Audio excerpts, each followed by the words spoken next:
Welcome, welcome, welcome. It's Tuesday, November the 19th, 9 p.m. in the DMV. And 6 p.m. here in Los Angeles. I'm Jack Armstrong. Welcome to Tech Talk Live. And I'm Sam Giacinto. Yes, you're listening to Tech Talk Live. Welcome to the show. Chat or call in with your tech news. Lots to talk about this week. Before we get started, Tech Talk Live loves beforesunset.ai. Prioritize to-dos, schedule tasks, and curate your work environment to maximize productivity. Use promo code TechTalkLive to save 25%. Special episode. Absolutely. Tonight. Yeah. So we've got some BlueSky news has been in the news.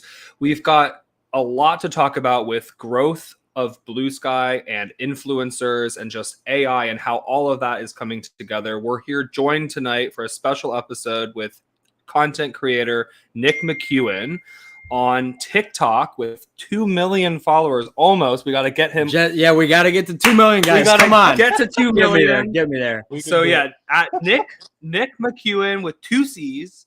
And welcome to the podcast, Nick. Yeah, thanks for having me, man. I talked to you I think this morning, and I got 2 hours of sleep. You did too. Yep. And I made it. We're powering through. We're gonna have a really good podcast. I'm excited, and hopefully we can go over the algorithm specifically with TikTok. I think that'll be cool, and AI within social media, I think, is what I can add. Oh yeah, absolutely. Yeah. So yeah, content creating in the age of. So do you worry about TikTok getting banned?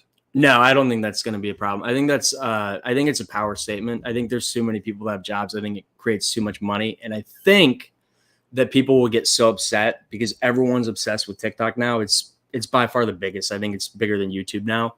I think it beat out you. I might be wrong, so you might have to fact check me. Mm-hmm. But I think it was like a year ago they beat Google searches. They were the number one search platform, which makes sense because they've added longer descriptions for SEO. So that's kind of why it's like 1,000 characters you can have for a description now. And so that makes it easier to get discovered on Google and stuff.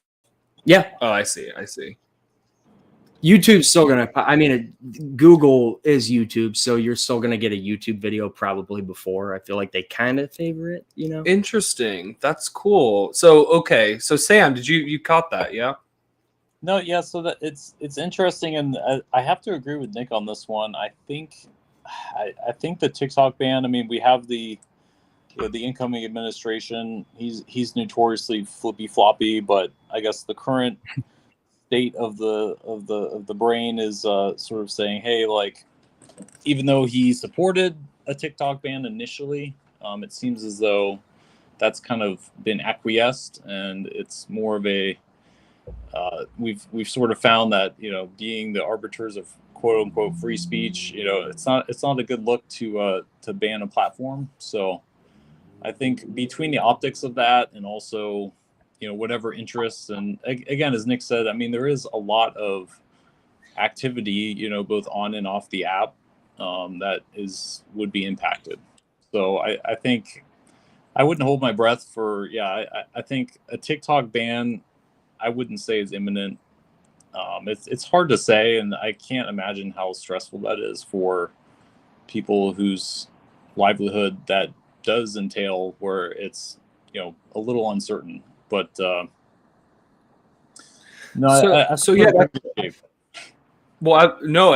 goes into the kind of the news today, which I don't know if you guys are following, but BlueSky this morning crossed 20 million users, and this is very quickly. Like CNN had coverage. I was watching interviews with one of the co-founders.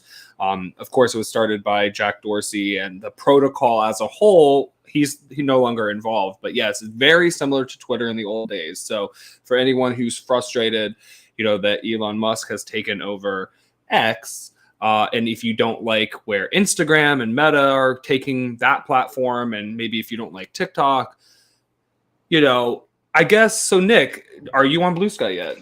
And what do you think about this new platform? I'm not in the know about it at all. You guys told me about it today. The only thing that I'm worried about, so when something grows that fast, it doesn't mean that it's there to stay.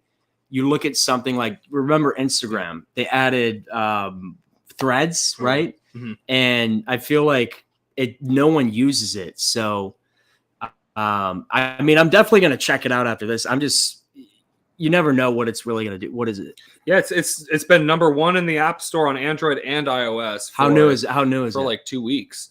It's been around for a while, but I would say from my knowledge of kind of just on the internet and people that I know, I would say the past 3 to 4 weeks. So I'd say the past month it's really been picking up, and that's a lot. I mean, I would say I don't know what their numbers were before this, but I would say 90% of these users are in the last month. So it's you bring up a good point. Yeah. So about sustained growth and how can we get people to actually use the platform? And, obviously it's a whole nother discussion, but advertisers and all that stuff and actually paying creators appropriately, I think is also pretty important, right? Yeah. You got to get a big creator on there as well, probably, or some sort of celebrity that uses it.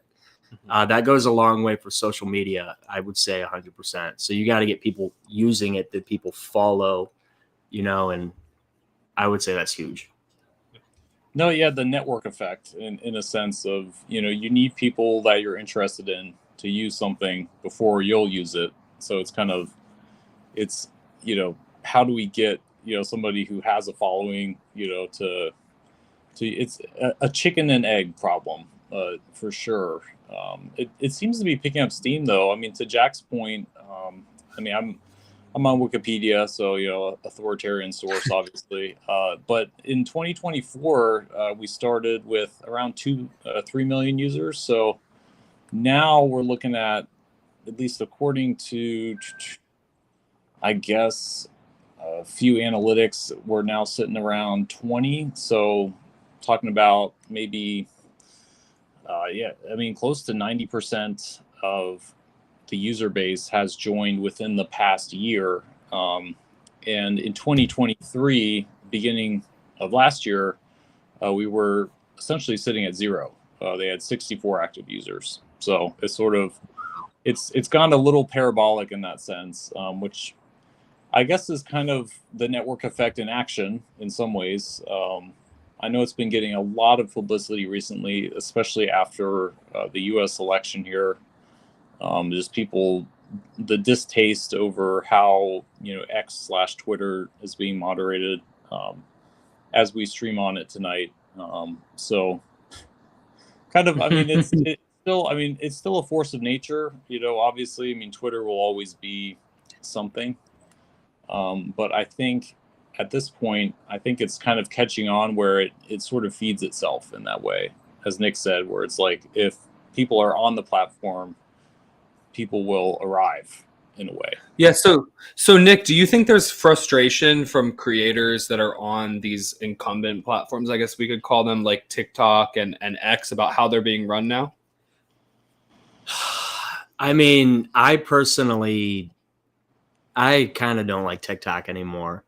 In terms of Instagram and Meta as a whole, I do not like what they've changed. They're like trying to do too much. And I don't know, like the professional dashboard and the business suite. And they're tailoring it more towards businesses instead of creators. And I think they're doing that because they're like, we can make more money, ads. Yeah. So I think it sucks because the payouts are not as good because they're like, wait, this is actually not really making us money. We're just paying these people and we're not getting anything out of it. So I would say that, yeah, as a creator, it's a little harder. It's a little harder to make money directly from these platforms, but there's still opportunity with advertising because they're just going to bring on more advertisements to the platforms anyway. I think that's what they're really focusing on.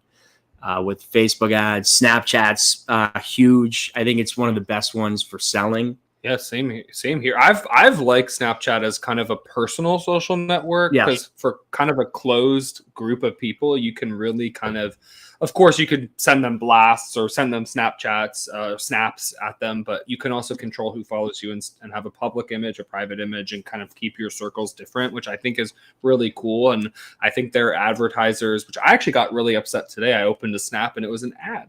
like a full ad. And I'm like, no, don't start doing that. I blocked, I reported this ad. I said, don't do this again, because it frustrates the users. And I know, like, Sam, I don't know if you've had similar things, with your social media accounts over time, but personally, Instagram, I don't feel like I'm growing anymore. And I know a lot of creators are kind of frustrated. And it's been so strange because in the past, I get it, I don't post reels and stuff like that, but I sometimes get bursts in my last 30 days where I'll have like 1,000, and keep in mind I have like 8,000 followers, so it's like I have like maybe 1,000 reached in the last 30 days, but then most of the time it's under like 100, or it's like 200, and it's like it's funny because I am engaged on the platform as a user and I do post stories. Just because I'm not posting reels, and I'm not expecting tons of followers and tons of likes on my stories and stuff, but I just feel like I've failed at the Instagram game since Meta acquired it. And it's frustrating because, yes, it is addictive and whatever. A lot of my friends are on there. Yeah. And I've put time in over the past 10 years to, my account, and so I like it. But I think, I don't know, like, I do think people get frustrated with the existing platforms, and hopefully, maybe BlueSky could be an alternative to that.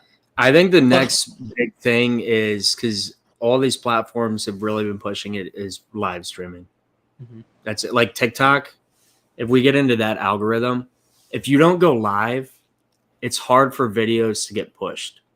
Like, I've noticed that if you start going live consistently, they just like push your content for whatever reason. They want you to sell on there. They want people on longer. People might not realize because they're interacting with you instead of a video. So I don't like that aspect either, having to go live, because it's really draining with making content too. So that's another issue I have with like these social media things as a creator. So it's like, if you want to be successful, you better go live because that's the only way. Yeah, they got you they got you by the neck. They're like, you got to do these things or we're not going to reward you, kind of deal. Like, they have a more of a hold, I think, on the creators. No, and that's an interesting point, because it's, again, like a new feature, right? So, right, live streaming is all the rage. Twitch takes over the news cycle, and TikTok maybe is caught flat-footed. So they introduce a new feature, and they essentially shadow ban you or punish you if you're a creator that doesn't utilize it. So you're forced to adapt to, essentially, I mean, the algorithm really does hold a lot of power over creators' success, and just sort of how the platform works for them. And I think, as Jack was saying, it's like, he's been on Instagram 10 years. I'm sure you've been creating for a long time too, Nick. It's sort of, as these are tweaked, it's, the algorithm changes daily or weekly or monthly, and you're forced to adapt to it. And it's not necessarily the most human change. It's just sort of, what can we do on TikTok to keep people, on the app itself? And, for creators, that's kind of a side effect, but live streaming is how we do it. Yeah. Would you say that all the platforms, it's AI now, their algorithms, and that's how it's changing? So would you say that? Or I know TikTok, I know that was a big deal with TikTok. People were like, it knows too much, kind of deal. Oh, it learns too much about you, or it knows exactly what you want to see. And then, like, if you're talking about something, like, you'll see it on Instagram too. It's weird. Some people think it's like listening, but it might just be, maybe you search something. But that's another thing. Well, they know what you engage with, and they're very good at predicting what you want. I don't know. It's weird. Like, if I mess with the algorithm and start clicking on golden retrievers, I start seeing golden retrievers. If I start clicking on helicopters, then I start seeing more helicopters. I mean, it's like, and so I think the algorithm is evolving with your needs, but, like, I guess that's from the user perspective. So, like, I think there's definitely multiple algorithms going on in terms of advertising algorithms, the creator algorithms, and the user algorithms. And so I feel like, it's hard to know for sure. I mean, they are clearly very addicting because they give you what you want, and your friends are on there, but I think they're really giving you what you interact with and what you share with friends, I think. That's why it's scary though, because you are seeing exactly what you want to see, and you're not realizing how long you're doing it, dude. Yeah. The doom scroll is real. I used to not watch videos like as a creator, and then I started, and I'm like, dude, I'm not a creator. I'm just like a viewer at this point, like spending more time watching stuff than making stuff. So it's That's how it works. That's what they want you to do. That's a tough aspect of it too, is because, as somebody who does spend a lot of time interacting with the app, it's hard to not be sucked into the same algorithm that, everybody else is. I mean, you're on it a lot, right? So why not scroll a few, or just, like watch a few reels, or watch a few shorts, watch it, and then it's like, oh shoot, like here I am. What like, was I doing?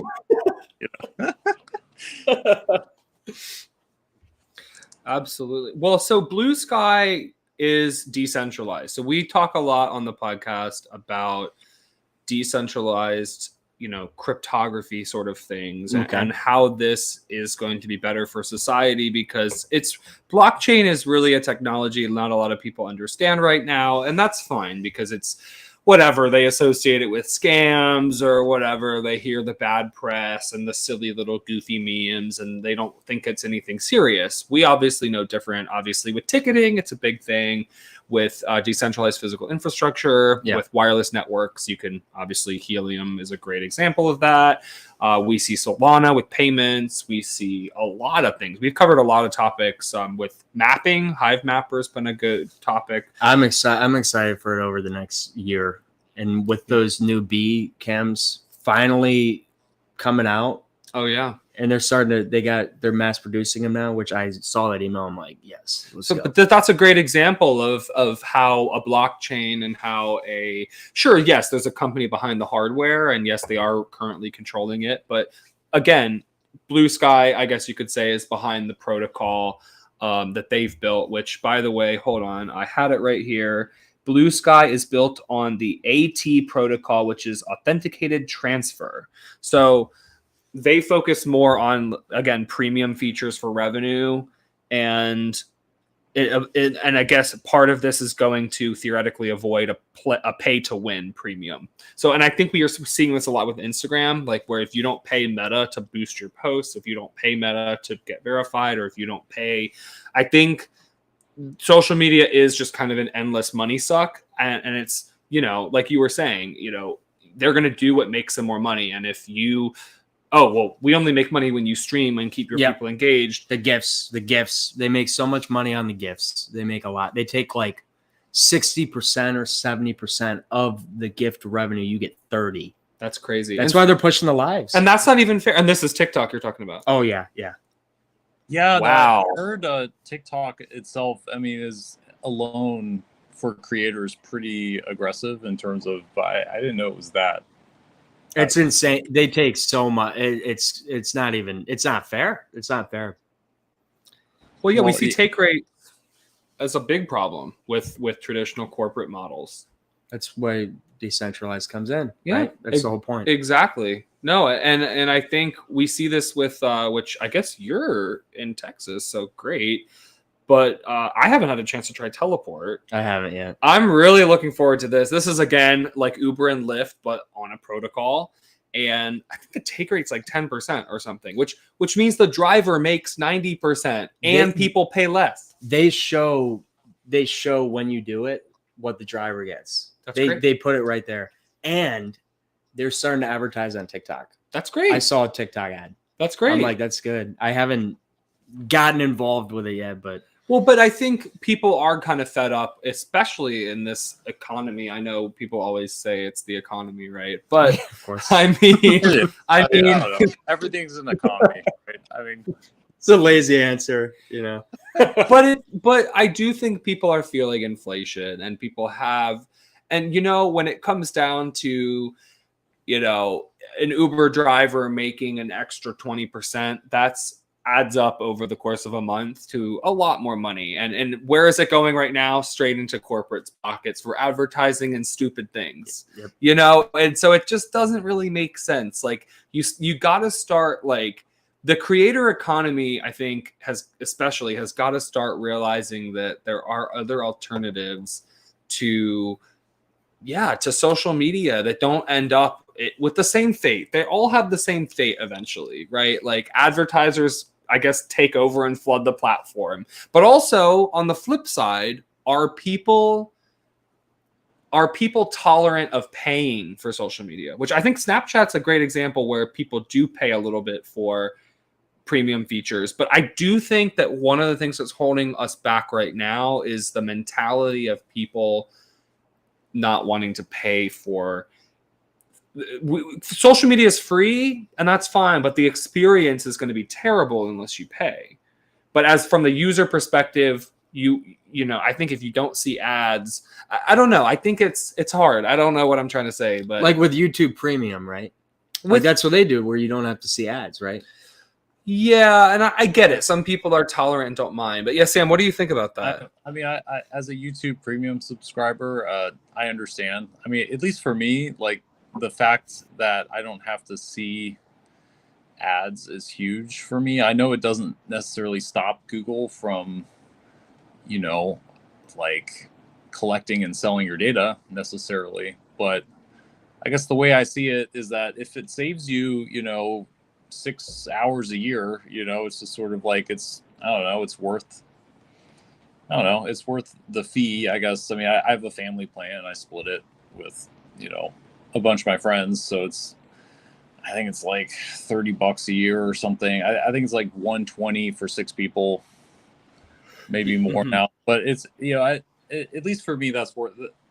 I fall for that because I think, at least for me, advertising's a big deal because essentially every single platform has, it's there to advertise to you, in some way. So it's mentally exhausting in some ways. And so, I guess, do I fall for it? Sure. But it's like, I almost like the privilege of just having a more, less of a distraction at every, it's just like, am I going to click on the ads? No, but it's like, I hate seeing, 2 ads every 5 minutes in a YouTube video that's 20 minutes long. I mean, it's like, it's excessive and they know what they're doing and I know I'm falling for it, but also you're either going to have to watch them or not. So it's sort of like, at least for me, I don't know. I mean, I don't know if you guys feel similarly about ads or as strongly. I do. But okay. I'm glad there's some validation there because it's like, it's excessive. I mean, YouTube used to be, you watch one ad and then here's a 20-minute video. Right. I mean, but now you guys have noticed the uptick, I feel like, in both amount and frequency. It's definitely not, it's not the YouTube of yesteryear, and it sucks that you have to pay for it, but that's how you avoid it in some ways. And it's like, you either get ads shoved down your throat or you pay a nominal fee. And, I like the creators on YouTube. I mean, I'm looking for alternatives. I mean, I don't know if you guys have heard of Nebula or like other, but there's really no real, alternative to it. Yeah. And I was going to say, like, right on point with you, Sam. I think that's the platform's mentality. They're like, we already got the people that we got and they're not going to leave. They're not, and they're like, we're just going to shove these ads down their throat because then we can just make money if they pay for premium. I think they just don't care. And they know that people don't like it, but they're like, they're not going to leave. That's exactly how I think it is. Yeah. And that not everyone can afford to pay. I think it's interesting because the model with the decentralized protocol that, for example, BlueSky's, one way to think of it. It seems like, so there's no advertising period, but platforms do have to sustain themselves, and there is an infrastructure cost. Now, look, I get it. The things like YouTube and all these platforms that we know, they've gotten us used to. I mean, they make a lot of profit from ads, but like I don't know what the infrastructure cost is, let's say, of Instagram or TikTok of running the whole app. But like, there is a cost of the infrastructure, all the servers, delivering the content, moderating the content, or whatever. So I think it's interesting because so Snapchat Plus is like $2 or something a month. And I think that's a great example where, because traditionally Snapchat didn't have annoying ads, but I mean, of course, as things get bigger, it always, ads always come. And I think that it's interesting when you build maybe this type of protocol, because you're never going to have ads from the beginning. Now, if you don't pay a couple dollars, then you won't have access to maybe uploading longer videos or whatever extra features you get if you pay. So I mean, do we think this is a fair way of doing it? What do you think?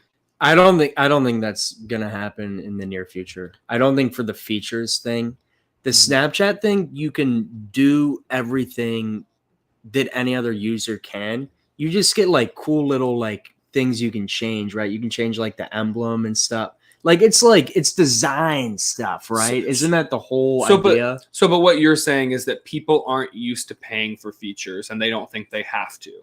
So it's more of a mentality behind the people. So like theoretically, BlueSky probably won't be successful if nobody pays for the features. Yeah. Let me ask you. So obviously, like when Meta did like the blue verified and Twitter did it, and so do you guys have that? I do. For Meta, I pay for it. For X, I do have it, but I don't pay for it. So I don't know what happened there. But I'm honestly kind of fed up about it because that's all you get. You don't get anything else. That's what I was gonna say. Like, is it a huge fail? Was that a huge like failed scheme? Because my buddy got it so that there was no impersonation, and his account got banned for impersonation.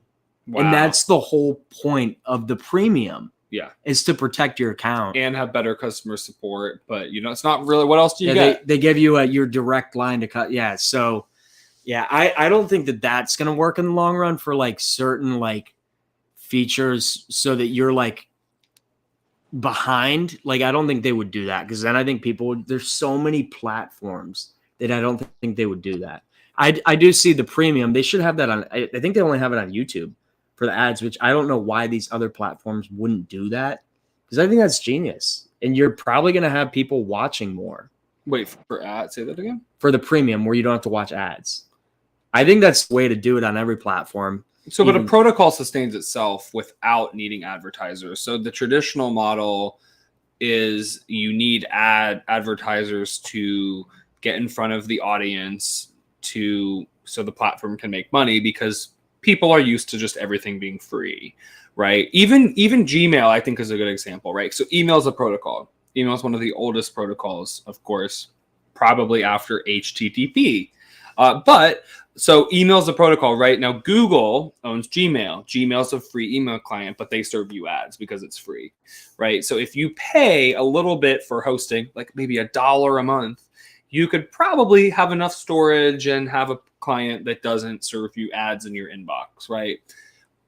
I think that's kind of more of the way that BlueSky and other decentralized social protocols are going, because it's fine. If you don't want to pay, no problem. You're not going to see ads. But you might not get more storage or more. That makes sense. So I think it's more of a mentality maybe currently, where it's just like, we think you have to pay only to not get ads. But like with Telegram is another one where actually you pay for more features, by the way, and they don't have ads. So I think Telegram is probably, and maybe Snapchat would be next, is probably the closest to, if BlueSky continues to pick up steam. I think it'll be interesting. Do you think it will? I do. I think this is another great way for crypto and blockchain and a protocol to take over. And I think the fact that it's, it has roots in Twitter, which of course before, let's say Elon Musk kind of ruined things, then, and right now, of course, they don't have the user base. So if it continues picking up, which I think it will. I already know people on there. And I think, I encourage people to but I think, is it enough to get people to delete their X account? Is it enough to get people to delete their Instagram account? That's what's important. Where if I said, hey, you will no longer find me on X or Instagram, but find me on Blue Sky. This is my name. Come. I think you've got to get enough people to say, hey, I don't use that anymore. But hey, nobody uses MySpace anymore. Yeah. Nobody really uses Facebook anymore. Nobody really uses Tumblr anymore. It's old people. Facebook, yeah. Tumblr's, yeah. So like, I kind of am hoping. I'm hoping for this. What do you think, Sam?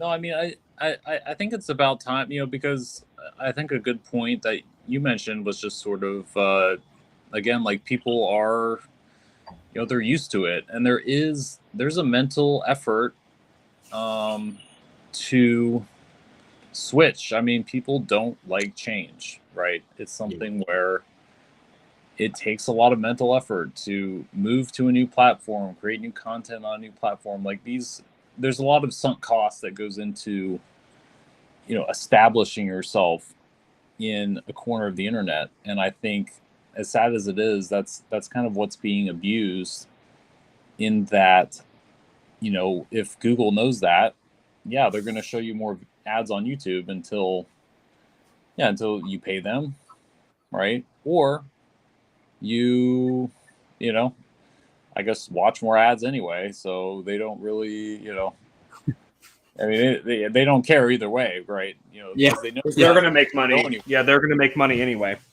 Yeah.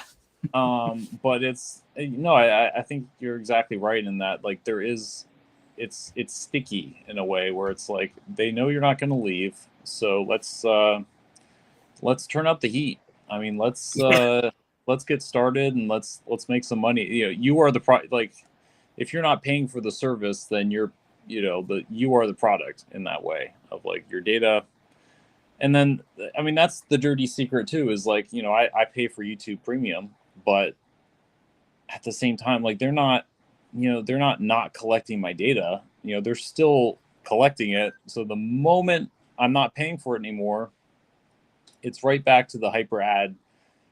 So it's, I mean, I don't know how I feel about that necessarily, because, again, like, even if you are paying, for Twitter, for Instagram, for any platform, all that does is it says, well, we're not going to show ads to you.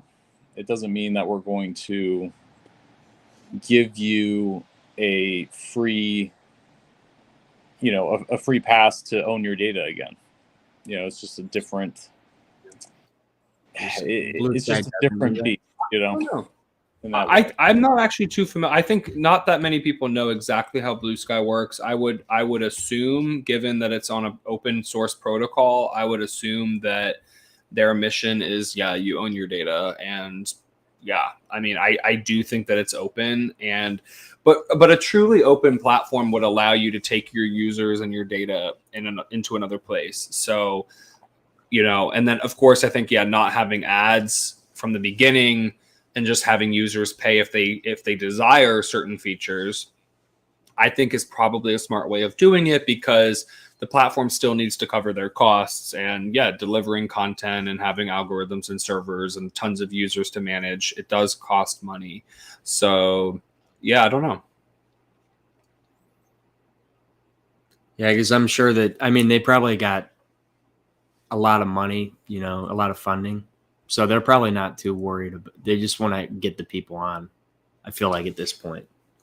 Right. I mean, I think the benefits, what it seems like right now, is like, if you're fed up with X and maybe even TikTok to some extent, or Instagram, and you're just kind of fed up with how it's being run, and especially, let's say, X, right? Or Threads, I don't even count that. Yeah. So like nobody cares.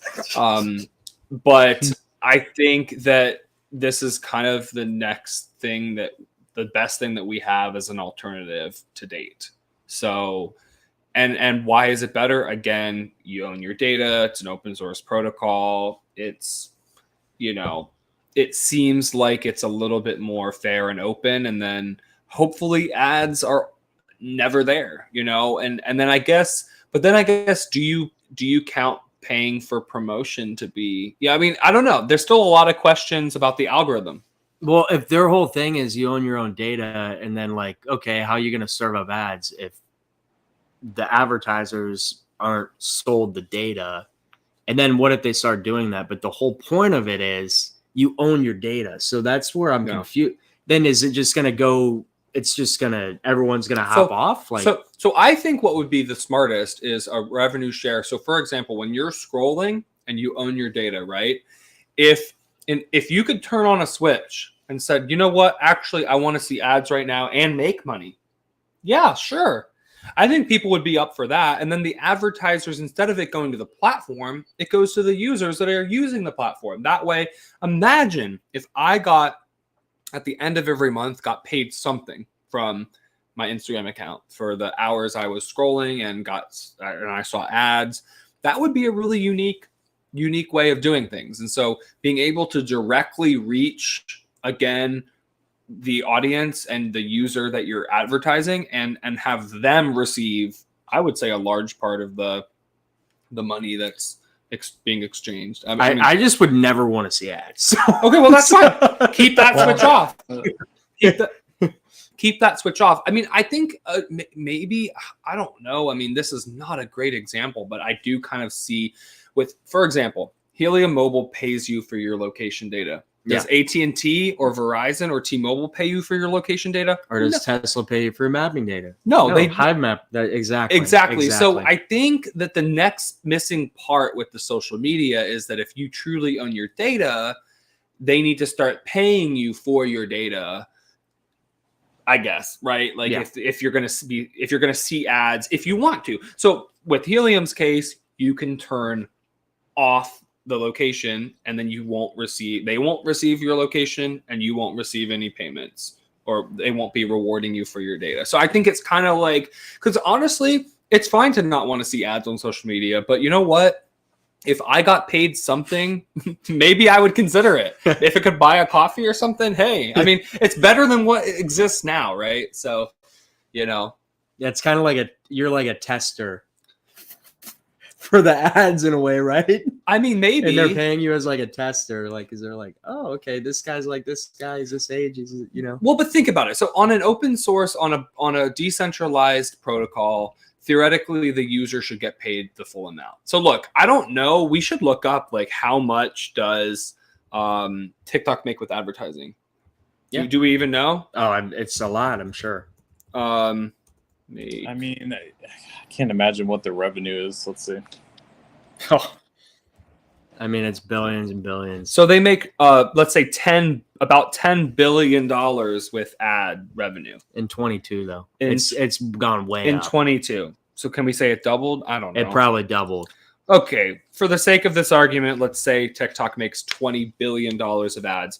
What, 20% goes to the creators and none go to the users now? That's Imagine if it was... You're not too far off. So again, just one source, but but think about it like this. So that $20 billion, Sam, that TikTok is making from advertisers, they're keeping probably 90% of it. Right. I mean, they're keeping most of it. Let's flip the script and say BlueSky in the future. Let's say they enabled ads right down the road. Imagine if BlueSky only took 10% of the ads, and then let's say the other 45% would go to the users and 45% would go to the something like that. Maybe, I don't know. I'm still a little confused how you're going to reward people for watching the ads. Well, again, that's where the blockchain comes in, and that's where the wallet and the just exactly like how you if you're a Helium customer, right? You have a phone number, you have your phone plan, and you can say, you know what? Yeah, go to my wallet. Go my tokens that I get for sharing my location data for mapping coverage, which again, Verizon, AT&T, and T-Mobile are not paying you for. Well, hey, sure, yeah, I'll share my data, no problem, and I'll get rewarded for it. And of course, then you can use it to pay your bill, or transfer it to something else, or whatever, sell it, or whatever you want to do with your tokens that have value, right? So I think a similar thing could happen, and again, that's kind of what a protocol is. At the end of the day, it's just a way to facilitate. And keep in mind, the current platforms have no incentive to do that for regular people. Yeah, they don't want to start paying regular people to stay on their platform. They might have to, honestly, eventually. Like if new platforms like BlueSky really take off, and again down the road soon enough, pay the users for being there. I mean, that would be pretty innovative. But look, let's say $20 billion of ad revenue is coming into just TikTok. Okay. And like most of that money is not seeing the users or the creators. Let's just get that straight. Yep. So I think something does need to change with how creators are rewarded and also how users are rewarded, because it's still your time. It's still the user's time, even though they're scrolling and consuming content, you know, and honestly, as a thank you for being on a platform user, like, I mean, I think that if people started just saying, you know what, yeah, TikTok doesn't pay me, Instagram doesn't, X doesn't pay me as a user or a creator.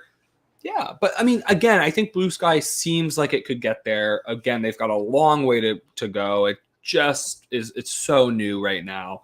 But if it can take off, I mean, I do think from a protocol level and from a blockchain perspective, I do think it would be possible to have advertisers, if the user wants to allow it, to directly pay them. Okay. Do they have like they have tokenomics I have that are out? I have no idea. I mean, I have the app, but it doesn't. I mean, look, again, it's so early, and Yeah. like again, They just blew up too. Like, And- they didn't expect it like this, probably. and people don't want ads. So I mean, it's great to start without ads, but like, you know, I think,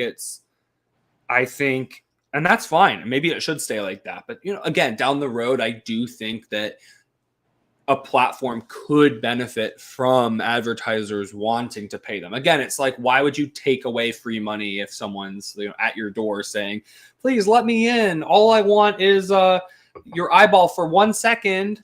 You know, here's, you know, I'll pay you, you know, and then, but again, it's really just sharing that with the creator who's making the content and the user that's, hey, thank you for being here, and not on another app. Yeah. You know, so I mean, it could get there, but yeah, I mean, right now it's pretty minimal. But I mean, again, they're going for simplicity at the moment, it seems like. So Yeah, to test too, because you don't want to have some jumbled platform like Meta did with this business suite and all these. They changed everything around, because I think that drove people off. Well, look, you can export your data in BlueSky. You can download a car file. So that's pretty cool. I mean, can you get your data from TikTok like that easily? So can you sell it now? I Like mean, I these don't know. companies, is that the point of exporting it? You're like, hey, I got my file. How much you gonna pay?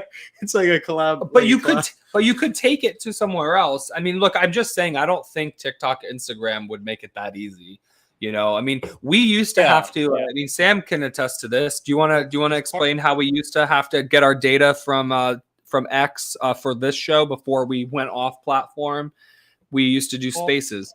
Yeah, I mean, that's, and you know, and I guess data export in some ways is about, you know, it's about how easy is it to leave the platform, right? If it's easy to have a copy of your data produced, right? It's easy for you to vote with your feet. If it's difficult, it makes it a lot harder, and that's at least for us. You know, we used to exclusively stream on Twitter and X. You know, we would have episodes that, you know, were on the cloud somewhere. You could go and click and hit play, and it would play perfectly fine. But when we go to export them, you know, a few are inexplicably corrupted. You know, a few don't make it out of Twitter. Now, honestly, you know, again, like, we're getting a little bit conspiratorial here. You know, it's not that difficult to download a file over the internet. You know, there's several mechanisms to make sure it gets there all in one piece. You know, I think it's kind of convenient that some of these were more or less corrupted beyond what a common tool could repair. You know, coming from you could listen to them fine on Twitter. You know, the file was there, so it's just sort of like, well, what's the deal there? You know. Yeah, it's a little funky for sure. It's kind of convenient in that way, and like, again, like, you can't really say anything, because it's like, I'm not trying to be a conspiracy theorist, but at the same time, it's like, you know, how long have we had the internet, and how long have we been able to download things without a problem? And it's like, you know, but apparently, you know, Elon and his, beautiful business venture cannot generate and download an MP3 file, without Which you think would be simple because they have the data, but they just make it hard for you, and you have to request your file and go scraping, and they don't organize it in a great way, so it's not a great. And none of them are named what the title is of the tweet, so you have to listen to it and then rename the file. It's just a string of random letters.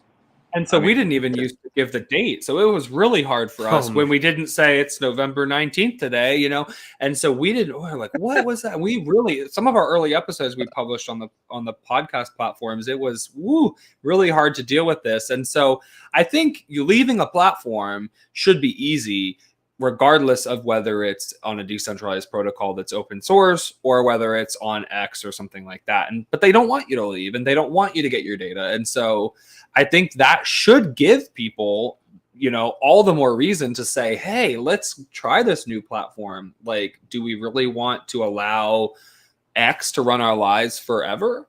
And then I like what you're saying. Like, so, Nick, you bring up a great point about these platforms trying to do everything. And I think it's so true, because as a platform grows, they do try to keep people engaged in new ways. So be innovative, so making content, I think, is a big part of social media, and keeping your audience engaged, of course, as any creator would know. So we always talk about AI on the show. So I guess tools for creating content. I mean, I know obviously you don't want your reputation to be destroyed by some AI content taking over, but like, are you utilizing AI? And if so, in what capacity do you think it's useful to use AI as a content creator? So my kind of whole thing was, I will probably start using it, because what you're seeing, like the content you're seeing now over the last 6 months to a year, we were talking about this earlier. It's like, you can't even tell it's AI, but why would you want to, for me, it's like, why would you want to test it out and be the guinea pig with it? And it just looks like crap on your account, and people are like, this is a bot, right? So that was kind of it for me. So what specifically, like for the editing or for like creating ideas or the script, or what do you think? I've tried with the script. I've used ChatGPT for script, and it's super corny. And it's like, it's not it's not natural. So I try, that's just going to get better and better. But even just like AI as a whole, like watching some videos that are AI, I'm like, you have like a dog that has like 2 heads instead of a head and a tail, and like extra legs and stuff. And that was like 6 months to like a year, maybe a year ago. And now like you'll see famous people, and you're like, you don't know if it's real or not. And when you see them, you're like, is this AI? It's like flip-flop. So at some point, probably will. I even used an AI to post stuff. So it would scrape from my TikTok, and I use it on my YouTube. So it schedules for you, so you can optimize. Yeah, you pick the dates, and then it picks it. You put certain times in, it does it. But the only thing is with that, I might have been using it wrong, but the views were terrible. And it didn't change the captions. So is that the algorithm saying, hey, you're using AI, we don't want you as TikTok? No, because it was for YouTube, and YouTube partnered with Repurpose.io, and they said, do this. But one thing that I noticed, so I had hashtags. I didn't check the box. That's on me. That was a dumb mistake. But one thing that I realized was, when you see the thumbnail, it's like something random, and you're like, people are not going to click on this. This doesn't even show. Like, if you have a thumbnail, you have to show what the video is, and people don't have to think about it. They see it. They're like, this is this video. I'm going to watch it. It matches the title. Yeah. So that's my thing. I think eventually I will use it, and I haven't explored it. Jack's always trying to get me to use these tools and stuff. And there's a lot of them. Yeah. So even the editing, there's a lot of stuff out there. I don't know. I'm still uncertain about it, but I'm sure that, I mean, probably another 6 months to a year, it's going to like quadruple, like the positive output it has. So we'll see. There's definitely there's a lot of junk out there too. I feel like sorry, Repurpose IO, but I think you're kind of trash. But I'm terrified of AI as well on social media. It's just, you can't tell if it's fake or not now. All these deep fakes and stuff. So yeah, what is real is, and do we need to know, or as long as the content looks good, I mean, I guess you should want your audience. I mean, I guess deserves authenticity, but no, I'm curious what you think about this, Nick, because I know Jack and I have talked about this extensively in the past of sort of like, does it even matter if it's AI, if people like what they're consuming? I feel like authenticity is a big part of the creator space, and that people at least want to know what they're consuming is created by somebody, but maybe is it more about the content, than it is about the person? And I don't know. I'm curious to see what you think, because we've talked about this ad nauseum a lot. I personally think so. I think what's going to happen, there needs to be regulation first off. I want to say that. I think that people should know if it's AI, especially if it is a real person that doesn't give permission. And it could be something that could ruin their career or ruin how people perceive them. I think that's really bad. I do think that we're going to see more and more AI. But what I think is we're going to get to a point where if people can tell something's not AI, it's going to do a lot better, because people need people. They need like personal connection. And we keep getting farther and farther away from that. And what you see on social media now, a lot more, is less edits, more real. So I think that, AI is going to take over a little bit, but we're going to get back to that like super raw, like real life stuff. Cause like, I think as humans, like that's what we want. And I guess it's tough, because AI, like, it plays with that very fundamental desire. Like, we do crave that connection in a way. And I know that at least with AI, it's like, if the lines are blurred so well, it's just sort of like, it's so tough. It's like, because yeah, like, what is real and what's not? And it's like, am I in a parasocial relationship with an AI? It's like, it could, I don't know, it could happen. Sam, I think that kind of answers the question. The fact that people are even like, is this AI? Is this real? We care so much that we're questioning it. I think that answers the question. That's fair. Yeah. No, the fact that people are even, I mean, what do you think about Jack?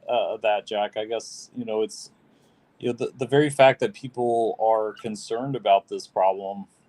I mean, does that show that people, I mean, are they seeking that genuine connection? Or, I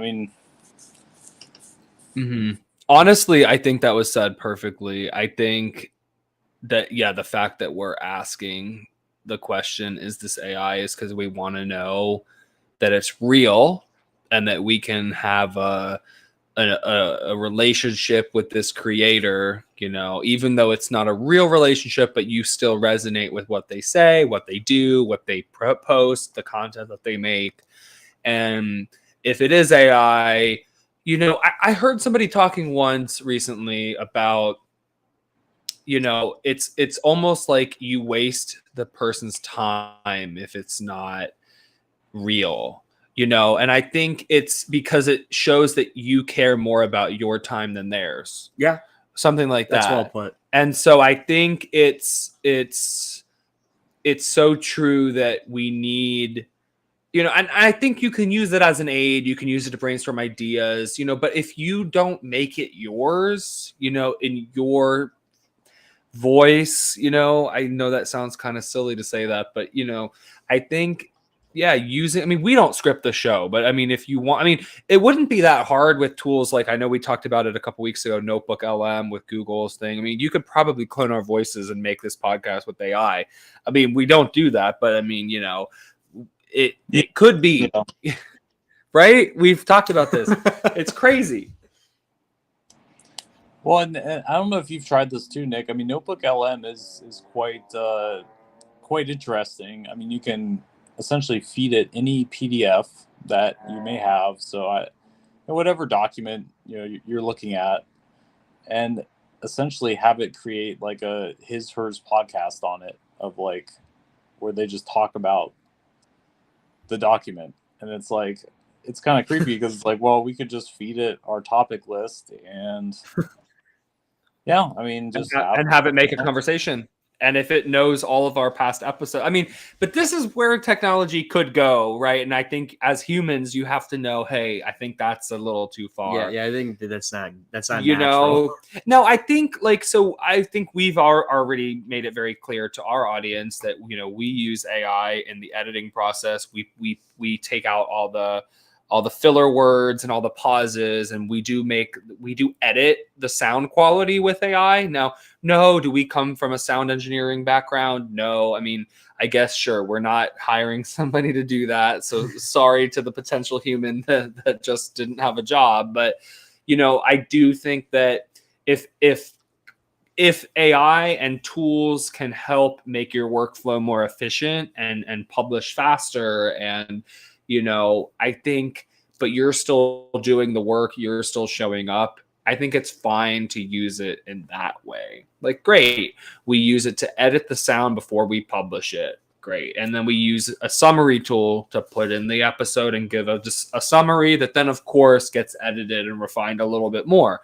But so I think it's like, do you really want AI making the whole podcast, or, giving you a script word for word because you don't know what, I mean, you know what I mean? So I think it's hard to know when enough is enough with these types of tools and technology. Yeah, and also if you have AI doing everything, what have you actually accomplished on your own? Nothing. Yeah. So then how are you going to feel about yourself if you're not actually doing anything? Yeah, like I think that content gap of like, well, yeah, are you a content creator or are you just a prompt engineer at that point? I don't know. I mean, like, what's the actual value that you're like providing, and like, what are you actually creating? Like nothing. And you're not like, you have to achieve something to feel good. And I think people, if it gets to this, people are just going to be depressed and it's just going to suck. And AI is good with some sort of oversight, but the question is, who do you want to do that? Who do you trust, right? Because AI itself is not evil. It's people that have their fingers in there. That's what I'm nervous about as well with the regular. Like, there's no safe zone for me with AI. Like, that's how I feel. It's scary to me. So, but you have to trust that the content is real. Yeah, I guess, to summarize.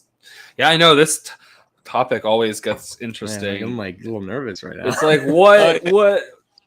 I mean, it's insane as a content creator, because even the stuff, I mean, I've seen like when you have a bunch of raw video footage and it's like you need to cut it down into like a first cut, it's like AI can do that surprisingly well, so even with content that is like human generated, a lot of the human component of like, again, like having a professional cut something down into a final edit is like, we're 80% of the way there, with an automated tool. So it's like, what's going to happen to, again, like all the people who do this professionally? If I think it just gives us themselves. Well, it just gives us other things to do. It's like, I think elevators used to be, a man driven or controlled by an operator there saying, which floor would you like to go to? And now obviously a computer in there can do it. So I think now that person went on to doing other things and educating themselves in other ways. So I guess it's a reminder to, stay creative, stay always learning something new, keeping your skills sharp, and cutting through this new frontier of AI and social media is stay human. That's it comes back to change equals fear, right? Like we were saying earlier in the podcast, right? So absolutely. Well, great episode today. We're here every Tuesday night, same time, same place. And don't forget, you can view us on the web at techtalklive.xyz and replay any past episodes. Yeah, no, catch us every Tuesday, 6 p.m. Pacific, 9 p.m. Eastern. We'll be here. We'll be back. Special thanks for Nick today. Thank you for joining us. You can find him at on TikTok. On TikTok, Nick McEwen. Yeah, guys, thanks. It was a real pleasure hopping on. This was very conversational, and it was a really good time. I would love to come on again. Absolutely. Yeah, thanks for coming on. It's always chill. We just talk tech, like the name says. So we're here every Tuesday. Awesome. Until then, thanks again. We'll do. Talk